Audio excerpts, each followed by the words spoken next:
Earlier this week, the head of the European Commission, Ursula von der Leyen, stated that the European Union must be ready to demonstrate its power more decisively, since it can no longer rely, important word, solely on a system based on rules in the fight against threats.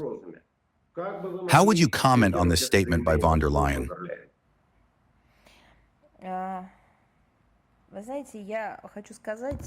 You know, I want to say that I suggest quoting her a bit more precisely.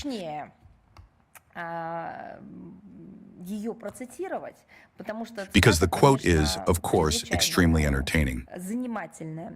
She, Ursula von der Leyen, said, and this is a direct quote, Europe must be able to project power, to deter, to confront, and to increase its influence.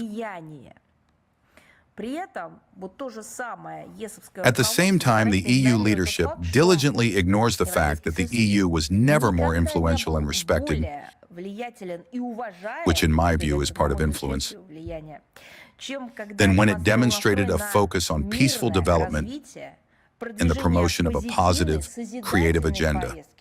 And of course, this included possessing economic power, the foundation of which was Russian energy resources obtained on commercial but favorable terms. What is left of this? What is left of the European Union's peaceful rhetoric? Nothing but aggression and nonsense. And what is left of their economic power? Crisis, a decline in economic development, and indicators which they themselves rely on are depressing. What is left of that very legacy, as I already said, of their political ancestors who had enough wisdom, despite the difference in systems, to conclude profitable long-term agreements with our country?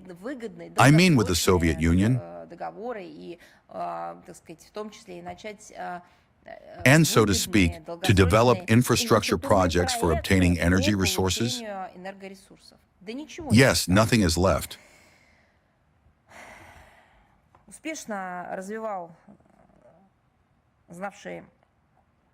The project of economic integration, which knew few precedents and united Western European states that were once deadly enemies, was developing successfully. What is left of it? What is left of that project, which was successful and developing at that time, at that moment? Everything has changed. But, well, you see, it is useless to simply refer to the fact that times have changed. It is not as if a new year just arrived and everything changed. It is those very Brussels officials who are creating the corresponding guidelines. The aforementioned statement by Ursula von der Leyen testifies to the radical transformation of the European Union into an aggressive international player, incapable of reaching agreements and intent on confrontation. Today, after all, it is Western Europe that is acting as the main driving force of this very coalition of war, the Western coalition of war. In European Union member states, defense spending is growing rapidly. In 2025, it increased in the European Union by almost 60% compared to the period before February 2022. The aggregate military expenditures, I've written them down, of the countries in this association in 2025 amounted to 381 billion euros. This is the second highest in the world.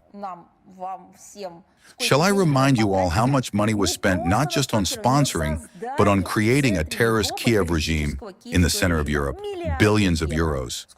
How much weaponry went to an absolutely uncontrollable ghoul who uses these funds and this equipment against peaceful citizens and for, it is now obvious, absolutely terrorist and extremist purposes?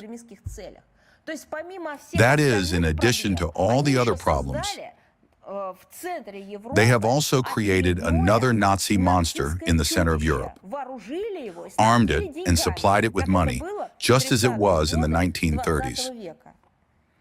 It is clear that the militarization of the European Union and the growth of military spending are carried out not in the interests of ordinary European citizens, but for the benefit of transnational arms manufacturers, lobbyists, and intermediaries in the military-industrial complex sphere.